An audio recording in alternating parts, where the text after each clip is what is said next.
News ప్రతిక్షణం ప్రజాక్షేమం కోసం. బులెటిన్ల ముందుగా హెడ్లైన్స్ చూద్దాం.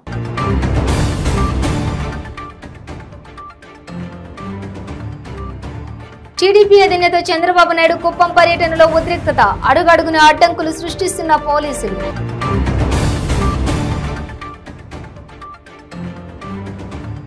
హైదరాబాద్ సంగారెడ్డిలో ఐటీ దాడులు, ఎక్సెల్ గ్రూప్ ఆఫ్ కంపెనీస్ లో ఏకకాలంలో 40 చోట్ల ఐటీ సోదాలు.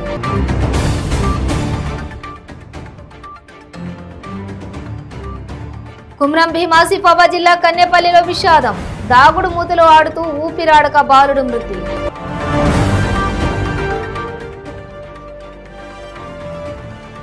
మరో వివాదంలో Bellampalli MLA Durgam Chinnaiah, Mandamarri toll gate వద్ద ఎమ్మెల్యే అనుచరుల వీరంగం. డీటెయిల్స్ చూస్తే టీడీపీ అధినేత చంద్రబాబు నాయుడు కుప్పం పర్యటన నేపథ్యంలో పోలీసులు అడుగడుగున అడ్డంకులు సృష్టిస్తున్నారు. కుప్పం నియోజకవర్గం శాంతిపురం మండలంలో భారీగా పోలీసులు మోహరించారు. జిల్లాలోని వివిధ ప్రాంతాల నుంచి శాంతిపురం మండలానికి పోలీసులను తరలించారు. ఇప్పటికే టీడీపీ అధినేత చంద్రబాబు పర్యటనపై ఆంక్షలు విధించిన విషయం తెలిసిందే. టీడీపీ ప్రచార రథం, సౌండ్ వాహనం పోలీస్ స్టేషన్ కు తరలించారు. డ్రైవర్లు, సిబ్బందిని పోలీసులు అదుపులోకి తీసుకున్నారు. పర్యటనలో సౌండ్ సిస్టమ్ కోసం అనుమతి కోరుతూ టీడీపీ నేతలు ఇప్పటికే లేఖ రాశారు. కెనామాకులపల్లి గ్రామంలో రచ్చబండ కార్యక్రమం కోసం ఏర్పాటు చేసిన స్టేజ్ ను కూడా పోలీసులు తొలగించారు. చంద్రబాబు పర్యటించే తొలి గ్రామంతో సహా మండలంలోని అన్ని చోట్ల భారీగా పోలీసులు మోహరించారు.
హైదరాబాద్ సంగారెడ్డిలో ఐటీ దాడులు కొనసాగుతున్నాయి. 7 గంటలుగా ఎక్సెల్ గ్రూప్ ఆఫ్ కంపెనీస్ లో ఏకకాలంలో 40 చోట్ల ఐటీ సోదాలు కొనసాగుతున్నాయి. 6 డైరెక్టర్ల ఇళ్లలో అధికారులు తనిఖీలు చేస్తున్నారు. ఎక్సెల్ గ్రూప్ కు అనుబంధంగా ఉన్నటువంటి మరో 3 కంపెనీలు స్పిస్ మ్యాక్స్, విలాస్ పాలిమర్, ఏసీఈ కంపెనీలో కూడా సోదాలు చేస్తున్నారు. గచ్చిబౌలిలోని కార్పొరేట్ ఆఫీస్ తో పాటు మాదాపూర్, బాచుపల్లిలోని కార్యాలయాల్లోనూ దాడులు జరుగుతున్నాయి.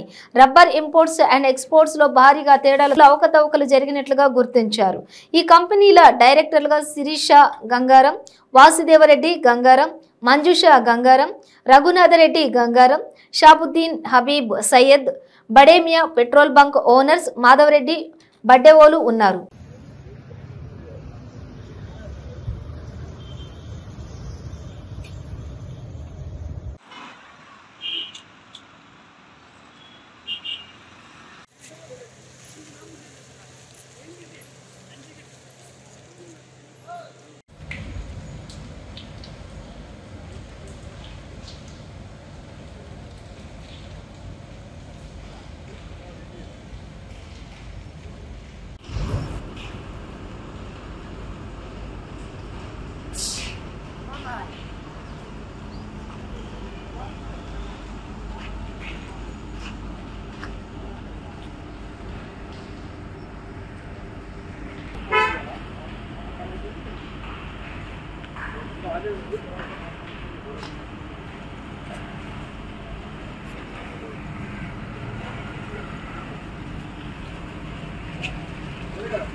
Vaya, salgo, ve.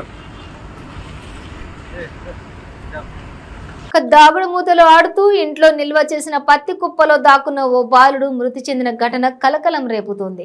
Kumram Bheem Asifabad జిల్లా కౌటాల మండలం కన్నెపల్లిలోని చెన్నూరు కైలాస్ రమా దంపతులకు 2 కొడుకులు, ఓ కూతురు ఉన్నారు. పెద్ద కొడుకు అభిషేక్ కౌటాలలోని ప్రైవేట్ స్కూల్లో 4వ తరగతి చదువుతున్నాడు. మంగళవారం సాయంత్రం బడికి వెళ్లి వచ్చిన అభిషేక్ తమ్ముడు చెల్లితో కలిసి దాగుడు మూతల ఆట మొదలుపెట్టాడు. సమయానికి తల్లిదండ్రులు చేన్లో ఉన్నారు. తమ్ముడు చెల్లికి దొరకకుండా ఉండేందుకు ఇంట్లో నిల్వ చేసిన పత్తి కుప్పంలోకి చిన్న రంధ్రం చేసి అందులోకి వెళ్లడానికి ప్రయత్నించాడు. తల లోపలకు వెళ్ళగా కాళ్ళు బయటనే ఉండిపోయాయి. కొద్దిసేపటికి చెల్లి తమ్ముడిని చూసి పెద్ద పెట్టున అరిచింది. ఇక ఇంటికి వచ్చిన తల్లిదండ్రులు అభిషేక్ ను బయటకు లాగి హాస్పిటల్ కు తీసుకెళ్లారు.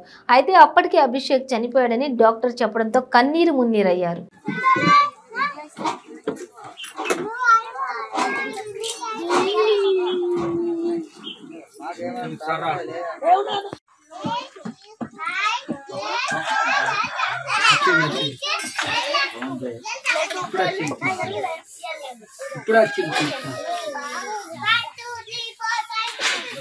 సరే నేను ఇంటికి వచ్చినాక ఫోన్ చేయరా బట్టి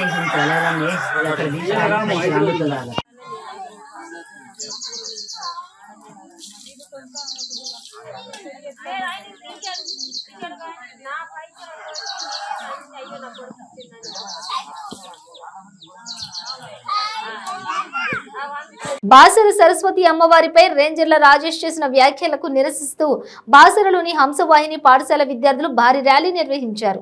ఆలయానికి వెళ్లే ప్రధాన ఆర్చ్ గేట్ వద్ద నిరసన తెలిపారు. ఇక మానవహారం నిర్వహించి రాజేష్ ని వెంటనే అరెస్టు చేయాలని డిమాండ్ చేశారు.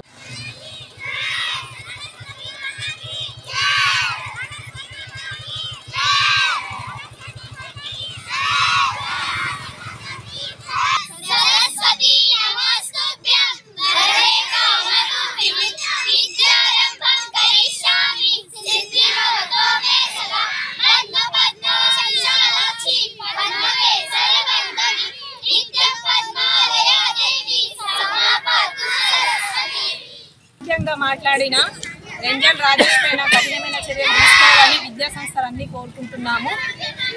ఆధ్యాత్మికతకు సంబంధించిన విషయాల గురించి తనకు తెలియకుండా మాట్లాడకపోవడం కరెక్ట్, కానీ జ్ఞానాన్ని ప్రసాదించే సరస్వతి దేవి గురించి అంత అసభ్యంగా మాట్లాడడం కరెక్ట్ కాదు. సో దీనిపైన గవర్నమెంట్ తొందరగా యాక్షన్ తీసుకొని టీడీఎఫ్ యాక్ట్ కింద మన పైన కఠినమైన చర్యలు తీసుకోవాలని అన్ని విద్యా సంస్థలు కూడా దీనిపైన మేము పెద్ద ఎత్తున హోరున ధర్నాలు చేస్తామని కోరుకుంటున్నాము. సో గవర్నమెంట్ మేము కోరుకునేది ఒకటే, తనని అరెస్ట్ చేయాలి అని కోరుకుంటున్నాము.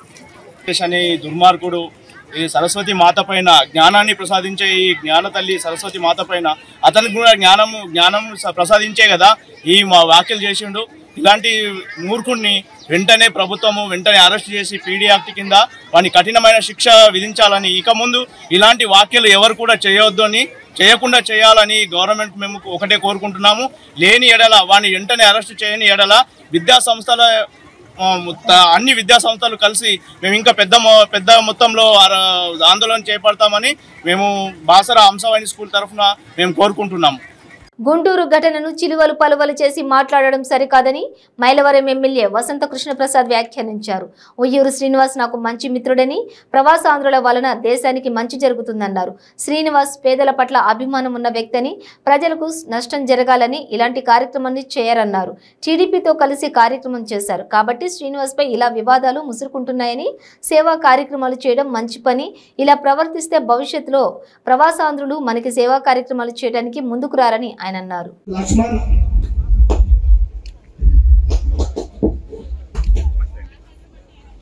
జగన్మోహన్ రెడ్డి గారు ఏమైతే క్రమానుగుణంగా పెన్షన్ పెంచుతా అన్నారో ఈ రోజున 2750 రూపాయలు పెన్షన్లకు పెంచి పేద ప్రజలందరికీ అండగా ఉన్నటువంటి నాయకులు జగన్మోహన్ రెడ్డి గారు. సరే, నిన్న గుంటూరులో జరిగిన సంఘటన గురించి కొంతమంది స్పందించమని చెప్పి నన్ను అడుగుతా ఉన్నారు పత్రికా సోదరులు. దురదృష్టకరం, కానీ ఈ సంఘటనని పలవలు చిలవలు చేసి చూడటం అనేది కరెక్ట్ కాదనేది నా అభిప్రాయం. ఎందుకంటే గతంలో ప్రతి ఒక్క రాజకీయ నాయకుడు ఏదో సందర్భంలో చీరలో దుస్తులో పంపిణీ చేశాం. కాకపోతే వాళ్ళు పెద్ద ఎత్తున చేయబోయి అక్కడ కొంత అవస్థ పాలయ్యారు. కానీ వాళ్ళ ఉద్దేశాలు ప్రజలకు ఇట్లా కష్టం కలగాలనే మనస్తత్వంతో అయితే ఉండి ఉంటారు కదా. ఎందుకంటే ఎవరైతే ఉయ్యూరు శ్రీనివాస్ అనే వ్యక్తి ఉన్నాడో అతను నాకు స్నేహితుడు. నాకు తెలిసిన వ్యక్తి, పేదల పట్ల చాలా కన్సర్న్ ఉన్న వ్యక్తి అతను. నేను చాలా కాలం నుంచి మేము ఇద్దరం స్నేహితులు. అతను చాలా ఎన్నో పేదలకి కార్యక్రమాల్లో అతను అండదండలుగా ఉన్నాడు. ఈ రోజున రాజకీయంగా ఉన్నటువంటి ఒక వేదిక మీదకి వచ్చాడు కాబట్టి అతని మీద ఈ వివాదాలని ముసుక్కున్నాయి. దీనికి అతీతంగా కూడా ఎంతో మందికి అండగా ఉన్నాడు. దీన్ని దృష్టిలో పెట్టుకొని కొంతమంది చెప్తా ఉన్నారు, ఎన్ఆర్ఐలు మూసుకొని ఉండాలా, ఇది ఉండాలా. వాళ్ళ రాజకీయ కార్యక్రమాల్లో ఎవరు అభిరుచికి తగ్గట్టు వాళ్ళు ఉంటారు. అంతేకాకుండా వాళ్ళ చేయొత్తో వాళ్ళ తోడ్పాటుతో ఈ దేశానికి ఎంతో మంచి జరుగుతూ ఉంది. అటు కేరళలో కావచ్చు, ఇటు గుజరాత్లో కావచ్చు, ఇటు ఉమ్మడి ఆంధ్రప్రదేశ్లో కావచ్చు. ప్రవాసీలు ఈ దేశం మంచి కోసం చేస్తూ ఉంటారు. కాకపోతే కొంతమంది క్రీడలను ఎంచుకొని సాయం అందిస్తారు, కొంతమంది పేదలను ఎంచుకొని సాయం అందిస్తూ ఉంటారు, కొన్ని ఏమో ఇట్లాంటి రాజకీయ అంత మాత్రం చేత మనం ఎన్ఆర్ఐస్ని తప్పుపెట్టి ఏలెత్తి చూపించి వాళ్ళు చేసే సాయాలను ఆపాలని అనుకోవటం అవివేకం అవుతుంది. ఎందుకంటే మన నియోజకవర్గంలో ఉన్నటువంటి వెలవడం గ్రామానికి చెందిన లక్కిరెడ్డి సోదరులు ఎన్నో కార్యక్రమాలు చేస్తారు. 35 ఏళ్ల నుంచి వాళ్ళు వాళ్ళ గ్రామంలో సంక్రాంతికి అప్పుడు పుట్టిన బిడ్డ నుంచి ఇంకా చెడు చనిపోయే వృద్ధుల వరకు అందరికీ బట్టలు పంపిణీ చేస్తూ ఉంటారు. కాబట్టి దాంట్లో వాళ్ళకున్న సదుద్దేశాన్ని అర్థం చేసుకోవాలి తప్పితే జరిగిన దాన్ని వేరే రకంగా రాజకీయ కోణంలో ఎక్కువ దూరం చిత్రించుకుంటూ వెళ్తే భవిష్యత్తులో మన రాష్ట్రానికి మంచి చేయాలనుకునే ప్రవాసీలు ఇబ్బంది పడే అవకాశం ఉంటుంది. ఏదేమైనా జరిగిన సంఘటన దురదృష్టకరమైన సంఘటన అయినా దీని నుంచి ప్రతి ఒక్కళ్ళు పాఠాలు నేర్చుకోవాలి. భవిష్యత్తులో ఇట్లాంటి పునరావృతం కాకుండా తగు చర్యలు తీసుకోవాలని చెప్పి కోరుకుంటూ అందరికీ ధన్యవాదాలు. పశ్చిమ గోదావరి జిల్లా నరసాపురంలోని ఇంజనీరింగ్ విద్యార్థిని లైంగికంగా వేధిస్తున్న కంప్యూటర్స్ ట్రైనర్ హరిని దేహశుద్ధి చేసి పోలీసులకు అప్పగించారు విద్యార్థిని బంధువులు. ట్రైనర్ హరి హైదరాబాద్లోని ఐటీ కంపెనీలో ఉద్యోగి. గత కొన్ని రోజులుగా నరసాపురంలోని ఇంజనీరింగ్ కాలేజీలోని విద్యార్థులకు క్యాంపస్ ఇంటర్వ్యూల కోసం ట్రైనింగ్ ఇస్తున్నారు. ఇంజనీరింగ్ విద్యార్థిని గత కొన్ని రోజులుగా తన లైంగిక కోరికలు తీర్చమని, లేకపోతే పరీక్షలో ఫెయిల్ చేస్తానని వేధిస్తుండటంతో విద్యార్థిని ఈ విషయాన్ని తమ తల్లిదండ్రులకు తెలియచేయడంతో ట్రైనర్ హరిని పథకం ప్రకారం ఒక ప్రదేశానికి పిలిచి దేహశుద్ధి చేసి పోలీసులకు అప్పచెప్పారు. విద్యార్థిని లైంగికంగా వేధించిన కంప్యూటర్స్ ట్రైనర్ హరిని అదుపులోకి తీసుకుని కేసు నమోదు చేశారు పోలీసులు.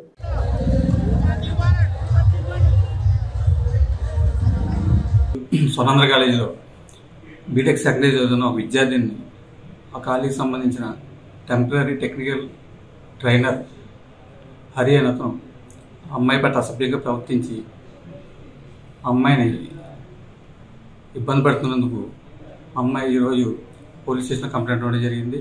దాని మీద కేసు రిజిస్టర్ చేసి దర్యాప్తు చేయడం జరుగుతుంది.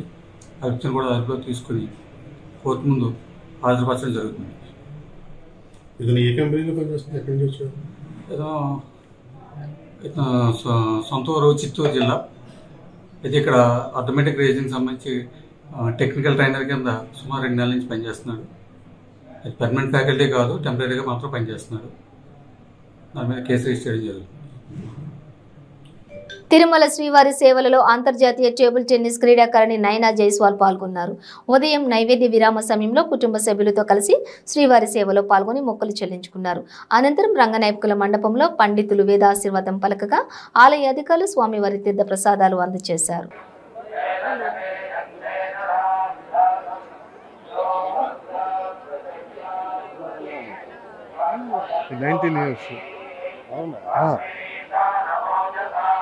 వాడికి 15.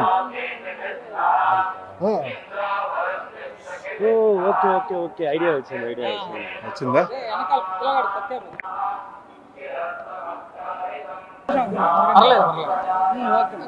అందరికీ నమస్కారం. ఈరోజు ఫ్యామిలీ మెంబర్స్తో కలిసి శ్రీవారిని దర్శనం చేసుకోవడం జరిగింది. చాలా ఆనందంగా ఉంది. మరియు వైకుంఠ ద్వారం దర్శనం కూడా చేసుకున్నాము. సో అదే కాకుండా అందరూ కూడా ఆయుర ఆరోగ్యాలతో కళాకాలంగా సుఖంగా సంతోషంగా ఉండాలి అని ఆ దేవుడిని ప్రార్థిస్తున్నాను. మరియు చాలా ఆనందంగా ఉంది ఈరోజు ఇక్కడ వచ్చేసి. ఇంకా ఇక్కడ అరేంజ్మెంట్స్ కూడా టీటీడీ చాలా బాగా చేశారు. భక్తుల గురించి అన్ని ప్రకారంగా బాగా ఉన్నాయి. So really happy. Chandrababu, Lokesh, పవన్లకు అధికారమే పరమావధిగా రాజకీయం చేస్తున్నారని ఏపీ పర్యాటక శాఖ మంత్రి ఆర్కే రోజా ఆరోపించారు. వీఐపీ విరామ సమయంలో తిరుమల శ్రీవారిని దర్శించుకున్నారు. అనంతరం రోజా మీడియాతో మాట్లాడుతూ దేశంలో ఎక్కడా లేని విధంగా ఏపీలో ప్రతిపక్షాలు పనికిమాలిన రాజకీయాలు చేస్తున్నారని విమర్శించారు. ప్రజల్ని ఇబ్బందులకు గురిచేస్తూ వారి ప్రాణాలతో చెలగాటమాడడం ప్రజలంతా చూస్తున్నారన్నారు. వెంకటేశ్వర స్వామిని ప్రతిపక్షాలకు గట్టిగా బుద్ధి చెప్పాలని కోరుకున్నట్లు తెలిపారు. 2022లో ప్రతిపక్షాలు నీతిమాలిన రాజకీయం చేశాయన్న మంత్రి రోజా ప్రజలు కష్టాల్లో ఉన్నప్పుడు రాకుండా ప్రజలు సంతోషంగా ఉండే సమయంలో వచ్చి ప్రజలను కన్ఫ్యూజ్ చేస్తారని విమర్శలు చేశారు.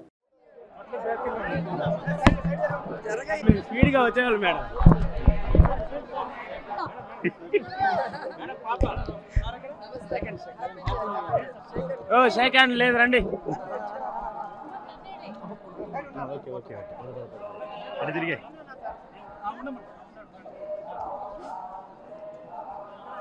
మేడం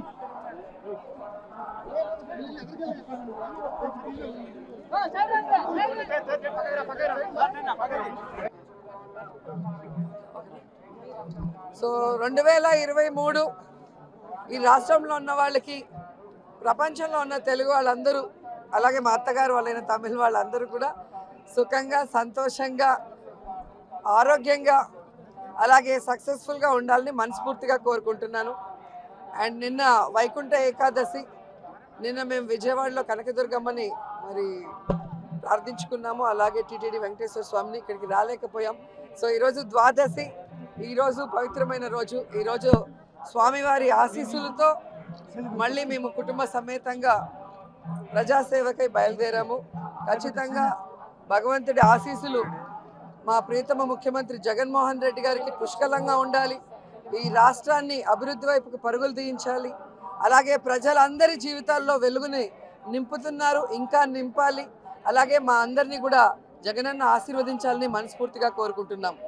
అండ్ ఈరోజు మీరు చూస్తే లక్షలాది మంది ఇక్కడ వచ్చి ఆ వైకుంఠ ద్వారంలో నుంచి వెళ్ళాలి, ఆ స్వామి వారి ఆశీస్సులు తీసుకోవాలని చెప్పి రావటం నిజంగా ఆ ద్వారంలో అడుగుపెట్టినప్పుడు వైకుంఠంలో అడుగుపెట్టిన ఫీలింగు అంత అద్భుతంగా ఉంది.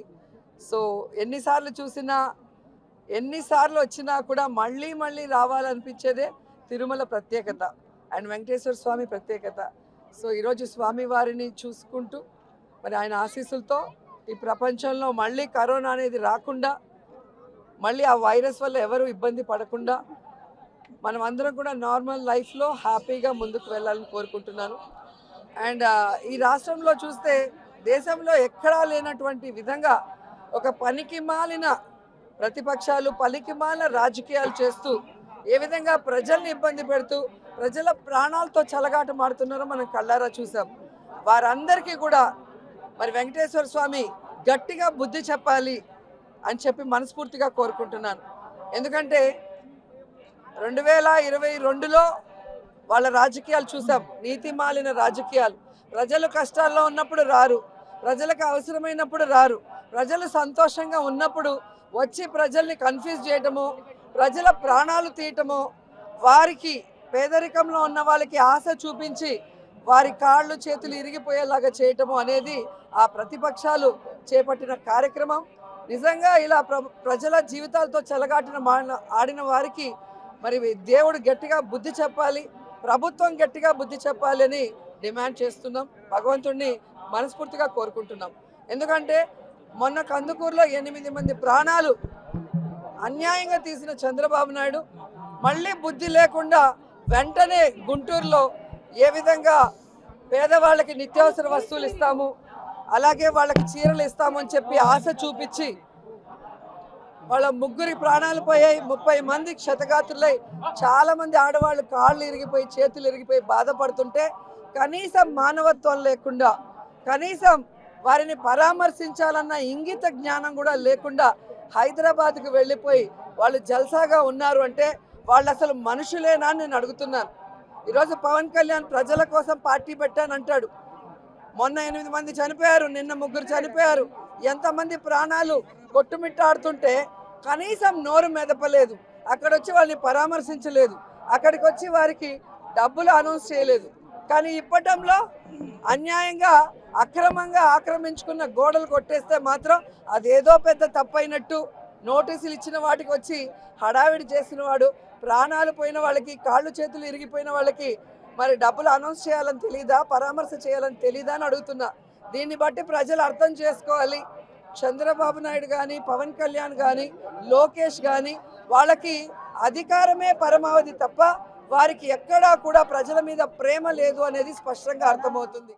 ఎన్టీఆర్ జిల్లా జగ్గయ్యపేటలోని పట్టణ థియేటర్లో పవన్ కళ్యాణ్ ఖుషి సినిమా ప్రదర్శనలో అభిమానులు మంటలు వెలిగించారు.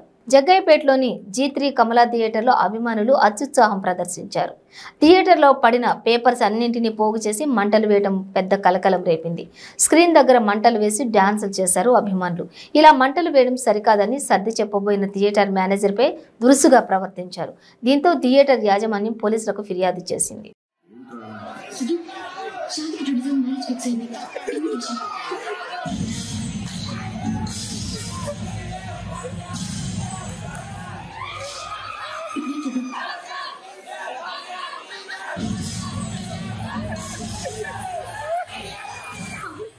బులెటిన్ ముగించే ముందు హెడ్లైన్స్ మరోసారి.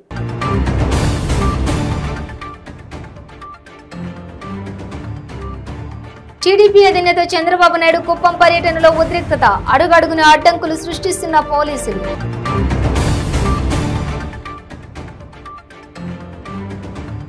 హైదరాబాద్ సంగారెడ్డిలో ఐటీ దాడులు, ఎక్సెల్ గ్రూప్ ఆఫ్ కంపెనీస్ లో ఏకకాలంలో 40 చోట్ల ఐటీ సోదాలు.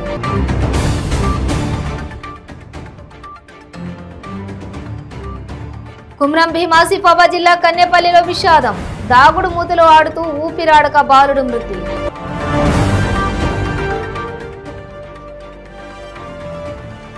మరో వివాదంలో Bellampalli MLA Durgam Chinnaiah, Mandamarri toll gate వద్ద ఎమ్మెల్యే అనుచరుల వీరంగం. ఇవి బులెటిన్ డీటెయిల్స్. చూస్తూనే ఉండండి 95 న్యూస్.